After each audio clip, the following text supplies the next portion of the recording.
खुलुमबाय बड'लेण्ड पाब्लिक रादाब नायगिरि नोंथांमोनखौ बरायबाय। दिनै बर' लाइमोन लिरगिरि गौथुमनि 6थि गायसननाय सान। बे सानजों लोब्बा लाखिनानै फुंनि समाव फिरफिला दैखांनाय आरो खन्थाइ आवरायनाय हाबाफारि लानाय जायो। गायसननाय सानखौ क'क्राझार जिल्लानि गसाइगाव राजापारा वार्ड नम्बर 3 आव थानाय बाग्लारि देरायाव खुंनाय जादों। बर' लाइमोन लिरगिरि गौथुमनि गोथार फिरफिलाखौ बिरहोयो गौथुमनि आफादगिरि उखांग्रा नार्जारिया। खन्थाइ आवरायनाय हाबाफारिखौ मासि लाना सामलायो गौथुमनि आफादगिरि उखांग्रा नार्जारि आरो बेखेवना होयो गागि लिरगिरि भबानि बाग्लारिया।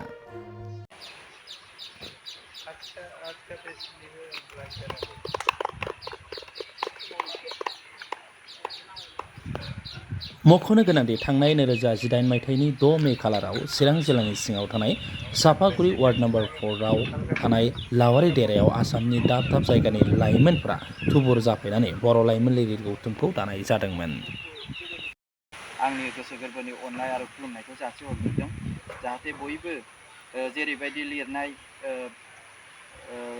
थुनलाइयारि हाबाफारिफोराव मैखोमै बाहागो लानो आं बयखौबो खावलायबोदों आरो दिनैनि बे हाबाफारियाव आंनि खावलायनाय लेखा जोंनि माखासे एंगारहायै जाहोननि थाखाय जोङो दिनैनि बे हाबाफारिखौ मैखोमै खुंनो हायाखैब्लाबो जबैनो जोङो जा एसे लिंथुमनानै मोनदों बिसोरखौनो ज'यै लानानै दिनैनि बे हाबाफारिखौ खुंफुंनो आखायाव लादों।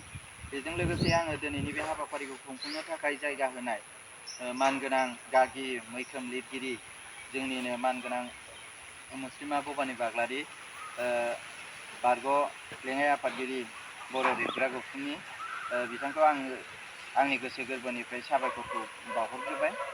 लोगोसे लाइमोनगिरि लिरगिरि गौथुमनि जानानैबो बिथांनो साबायखरखौ आं जासिबाय। लोगोसे आंनिनो फंबायफोर आंनि खावलायनाय लेखा नुजाफैनो हानाय सिभिल दैमारि बिथांजों लोगोसे बिथांनिनो आंगो लोगोफोर आं साफ्रोमनोबो आंनि गोसो गोरबोनि अननाय आरो मोजां मोननायखौ जासिग्रोबाय। आरो दिनैनि बे हाबाफारिखौ आरो जोङो दसे समाव खन्थाइ आवरायनाय हाबाफारि लानो आखायाव लादों। जा एसे दोंसे दोंनैबाबो जों खन्थाइखौ आवरायगोन। दा बेनिखायनो बे हाबाफारियावबो जोङो जयैनो बाहागो लानो थाखाय आङो गुरैयै खावलायबाय। आरो जोंनि लावारि देरायाव सापागुरियाव थानाय लावारि देरायाव जोङो बर' लाइमोन लिरगिरि गौथुमनि दुलाराय आसामनिनो सिङाव थानाय जायनाखि लाइमोन लिरगिरि सेंग्रा सिख्ला गासैखौबो लिंथुमनानै लिंथुमलायनानै जोङो दिनैनि बे 6 मे खालि जोङो लाइमोन लिरगिरि गौथुमखौ दानाय जादोंमोन। बे गौथुम दानायनि गुबै थांखियानो जाहैबाय जोङो आसामाव थानाय गासै बर' लाइमोन लिरगिरिफोरनि सायाव जोङो लिरनाय आदब खायदा आरो लिरगिरिफोरनि खालामनाय मोनसे प्लेटफर्म दानो होननानै जोङो सुबिदा होलायनो होननानै माखासे हाबाफारि खुंनायनि गेजेरजों बिसोरनि सायावहाय जौगानाय लाबोनो होननानै जों बे आफादखौ दानाय जादोंमोन।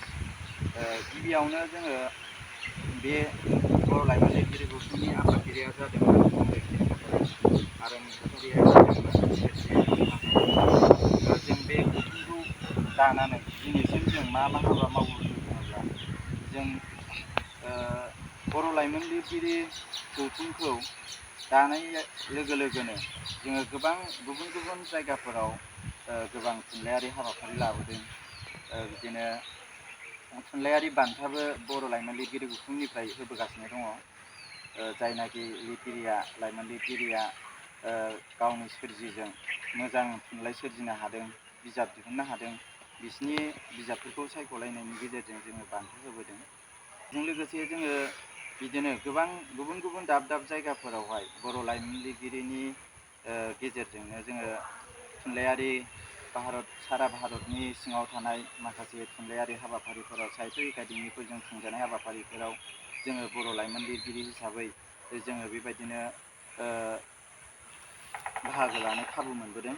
आरो साहित्य एकाडेमिजों बान्था होजानाय लाइमोन लिरगिरि साहित्य एकाडेमि बान्था, युवा बान्था, बे बान्थायावबो जोङो बर' लाइमोन लिरगिरिनिफ्रायनो दिनैसिमबो मोनबोगासिनो दङ। आरो बेजों लोगोसे दासो मोननै टार्म्स बान्था, जायनाखि बान्थाया जाहैबाय बियो भारत सरकारनि PM 0.2 मोनसे बान्था दङ। बे बान्थाया मोनसे स्किम, बे स्किम बान्थाखौबो जोङो मोनबोगासिनो दङ। बेयाव गिबियाव मोनदोंमोन अनिला स्वर्गियारि, आरो दा जोंनि नैबे गसाइगाव हालामनिनो सासे लाइमोन लिरगिरि पुर्निचरण औवारि बिथाङा बान्थाखौ मोननो हादों। आरो बेबायदिनो जोंनि बर' लाइमोन लिरगिरि गौथुमा गोबां लिरगिरिफोरखौ सोरजिनायजों लोगोसे लिरनायनि आदब खायदा बेफोरबायदि थुलुंगा होनायजों लोगोसे जोङो लिरनायनि माखासे प्लेटफर्मफोरखौ जोङो बाहागो मोनबोगासिनो दङ। बेजों लोगोसे जोङो बर' लाइमोन लिरगिरिखौ फोथांना लाखिनो थाखाय बावैसो जोङो मोनसे रेजिस्ट्रेसन जोङो खालामनो हाबाय। जोंनि बर' लाइमोन लिरगिरि गौथुमाबो रेजिस्ट्रेसन खालामनो हाबाय। आरो बेजों लोगोसे जोङो सरकारनिफ्राय माखासे सुजुग सुबिदाफोरखौ बे रेजिस्ट्रेसनजों लोगोसे जोङो एकाउन्ट खुलिनायनि गेजेरजों लोगोसे माखासे सुजुग सुबिदाफोर सरकारनिफ्राय मोननो गोनां माखासे सावरायखानाय आयदाफोर, जेरै बोसोरावहाय 15 जन लिरगिरिफोर, लाइमोन लिरगिरिफोरनि बिजाब दिहुननानै होनाय, बेफोरबायदि रांखावरिनि सायावहाय जोङो सरकारजों सावरायनानै आदाय खालामनो हासिगोन।